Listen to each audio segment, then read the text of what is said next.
आप कायनात जैसी झूठी लड़की पर एतबार करके ठीक नहीं कर रहे।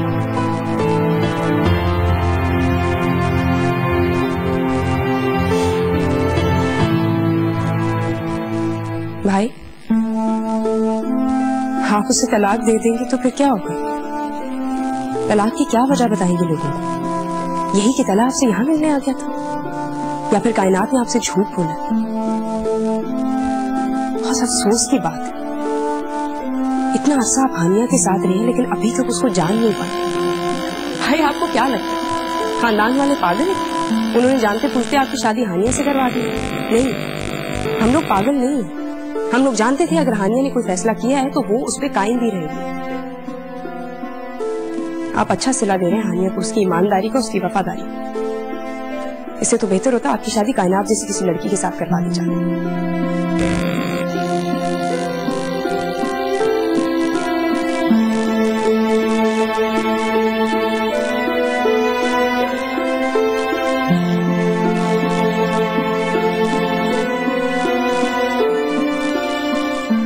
हेलो उज़्मा, क्या हुआ? तुम रो क्यों रही हो? सब खैरियत तो है? खुदा के लिए उज़्मा मुझे बताओ, तुम रो क्यों रही हो? मेरा दिल घबरा रहा है। क्या कह रही हो तुम? इब्राहिम हानिया को तलाक दे रहा है?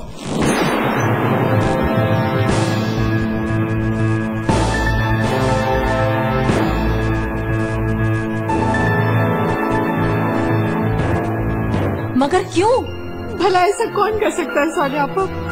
आपको पता नहीं क्या? कायनात के अलावा ऐसा कौन कर सकता है? उसी ने इब्राहिम के कान भरे हैं। पता नहीं ये लड़की कहाँ से वापस आ गई और इब्राहिम से टकरा गई। मैं कितने खिलाफ थी इस रिश्ते के, कितना मना किया था मैंने सबको, लेकिन किसी ने मेरी बात नहीं सुनी। अगर तलहा से अम्मा जानी ने हानिया की शादी नहीं करनी थी तो ना करती, लेकिन इब्राहिम से भी ना करती। कितना कहा था मैंने मसूद से कि प्लीज अम्मा जानी को समझाएं, इस फैसले से रोके, लेकिन कोई नहीं माना। क्या हो जाता अगर हानिया की शादी तलहा से हो जाती? कम से कम मेरी बच्ची सुकून से तो रहती, सुखी तो रहती वो। कैसी बातें कर रही हैं आप? मेरे नाम के साथ तलहा का नाम क्यों जोड़ रही? मैं इब्राहिम की बीवी हूँ, मैं अपने घर में सुकून से रहना चाहती हूँ।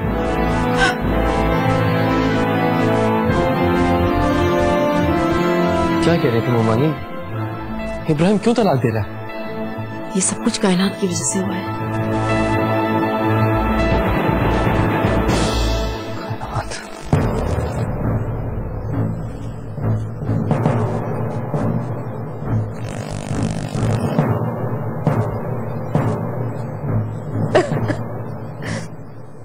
कायनात,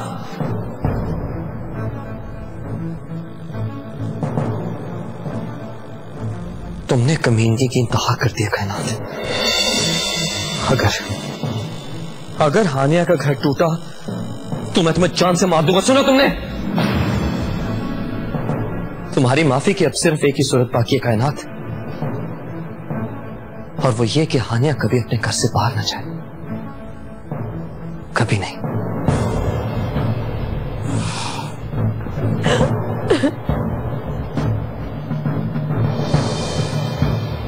तलहा, मैं बाइख्तियार जो चाहे कर सकता हूं अपनी जिंदगी। हानिया को तलाक दे दोगे?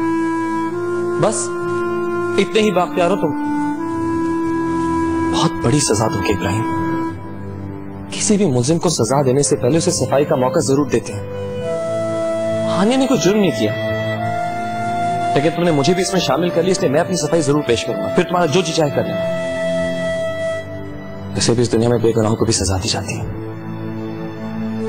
हानिया का जुर्म सिर्फ इतना है कि उसने नानो बी के फैसले के सामने अपना सर झुका लिया था। बस तलहा, बस ये दास्तानें सुन सुनकर मेरे कान पक चुके। जानता हूं मैं कि नानो बी को इस खानदान में देवी समझा जाता है। जो बात वो अपनी जबान से निकालती है उसे पत्थर की लकीर समझा जाता है, लेकिन मैं फरिश्ता नहीं हूं, मैं इंसान हूं। एक नॉर्मल इंसान अगर उसे चोट लगती है तो उसे दर्द होता है, तकलीफ होती है उसे। अपनी जिंदगी गुजारने का पूरा हक है मुझे, और मैं चाहता हूं कि मेरी बीवी सिर्फ मेरी हो, सिर्फ मेरी।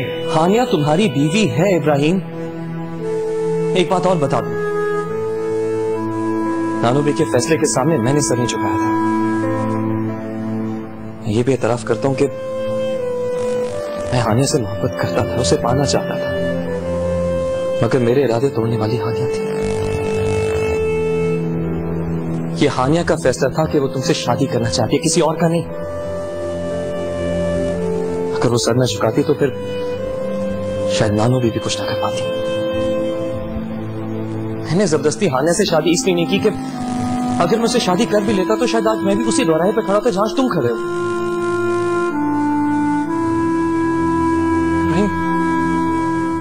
हानिया ने तो तुमसे नहीं कहा ना कि वो मुझसे शादी करना चाहती है। कोई रिश्ता नहीं हूं, एक आम इंसान हूं। आस टूटने पर मुल्क छोड़कर चला गया और जब हकीकत जान गया तो वापस लौट आया हूं। हकीकत क्या है तला? हानिया तुम्हारी है इब्राहिम, सिर्फ तुम्हारी।